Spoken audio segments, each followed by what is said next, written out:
Picture this. You step off the ferry, and before you've even cleared customs, your phone pings with free public Wi-Fi. All around you, cobblestone streets echo with the ghosts of medieval chants. Welcome to Estonia, a tiny Baltic nation where high-speed internet is a birthright and unicorn startups outnumber some countries' entire tech scene. And yet, they still make time for a national holiday built around a 20,000-person choir. So, how does a land once ruled by Vikings, Crusaders, and the Soviet Union end as the world's first fully digital republic? What's out there, beyond Tallinn's fairy tale skyline, on forested islands where brown bears roam under midsummer skies that never really goes dark? Stick around, because in the next 8 minutes we're diving into Estonia's story, a wild mix of ancient myths, cyber revolutions, and choir-fueled independence. Tiny? Yes, but trust me, Estonia might blow your mind. Estonia's history? It's the underdog saga of a small nation that keeps outwitting the giants. It starts with coastal Finnic tribes, first mentioned by the Romans in the 1st century, but the drama really kicks off in 1208, when German and Danish crusaders storm in, forcing Christianity and feudal rule on the native livs and Ests. Tallinn, then known as Reval, joins the Hanseatic League and becomes a major trade hub. But everyday Estonians, they toil in serfdom for the next 700 years. Independence finally arrives in 1918, after both the Russian and German empires collapse. Estonia declares itself free, fights a brutal war of liberation, and wins. But freedom doesn't last.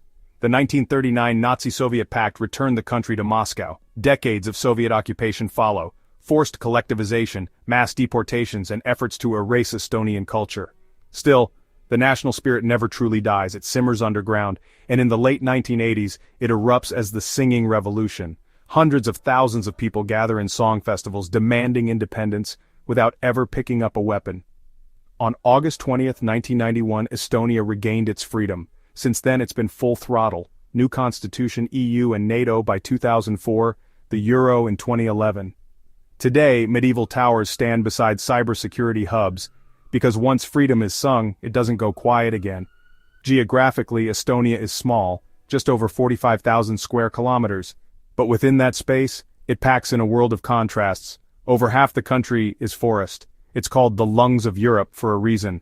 And then, there are the islands, over 2,200 of them.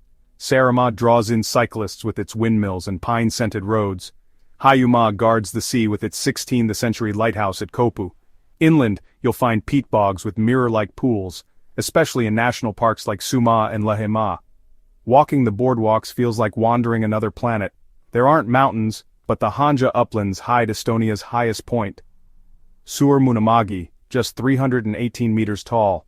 Glacial lakes like Peipsi, and rivers like the Narva crisscross the land, while 3,700 kilometers of Baltic coastline offer white nights in midsummer when the sun barely dips below the horizon.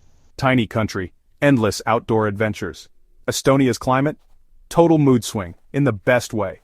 From May through August the sun barely sets. It's warm, glowing, and alive. You can swim in forest lakes at 10 p.m. or wander medieval towns under endless twilight. Then autumn rolls in, early and colorful. The forests turn to flame and mist creeps over the bogs. Winter brings a chill, with daytime highs just below freezing. Tallinn's towers get dusted in snow, and the Baltic grows icy and still. Spring arrives in April, flowers bloom, birds return, and the land shakes its frost. 4 seasons, 4 completely different Estonias. All of them are worth seeing. Estonia's economy is part nature, part next-level innovation. Yes, wood, dairy, and fish are still big exports, but Estonia's real power play is digital. It created Skype, it invented e-Residency, letting anyone in the world open a legal EU business online.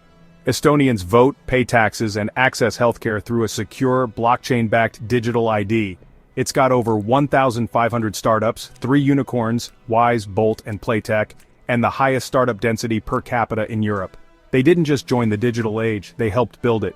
Add in low corporate taxes, a transparent e-government, and fast nationwide internet, and you've got a country that's rewriting what a small economy can be. Estonia is a parliamentary republic that values collaboration, transparency, and digital-first thinking. Riigikogu, its parliament, runs on coalition governments.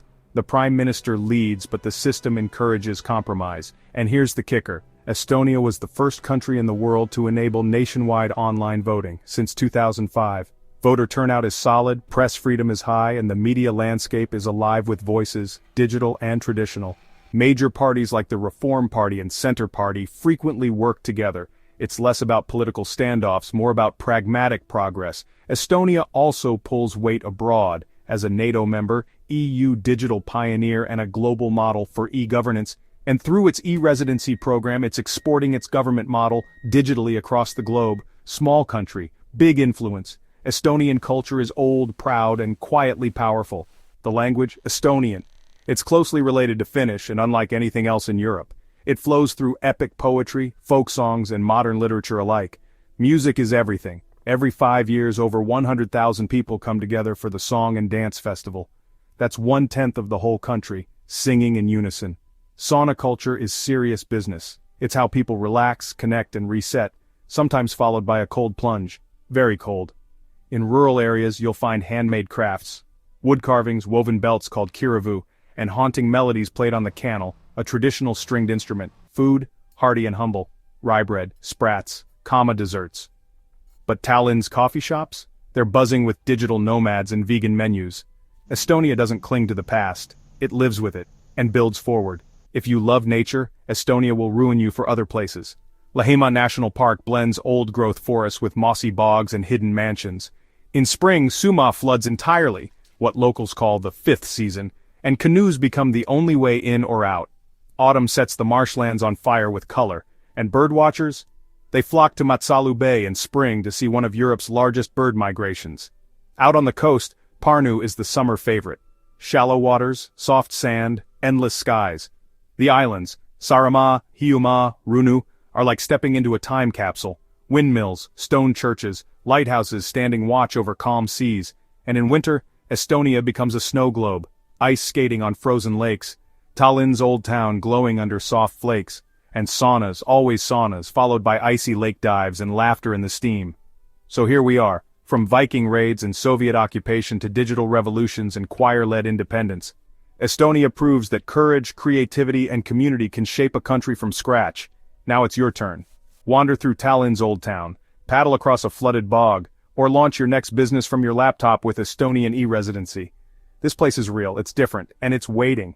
If this video sparked your wanderlust, or your curiosity, give it a thumbs up, hit that subscribe button, ring the bell, and tell us in the comments, what would you explore first in Estonia? The Baltic gem is calling. Let's go.